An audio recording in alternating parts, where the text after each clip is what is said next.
A lone rider is out for a ride along a stream. Suddenly, her horse slips and falls, pinning her against the bank. The horse can't get up.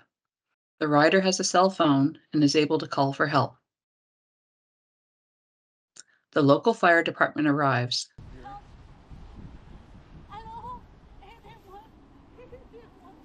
Two responders make their way to her. The rider is distraught and explains that her pinned leg is injured. One responder remains with her while the other returns to the rest of the responding unit and provides an update.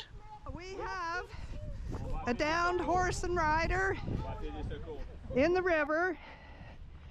She's bleeding. She has a leg wound and she's bleeding from the mouth. Keeping best practices in mind, what should be done? What would you do?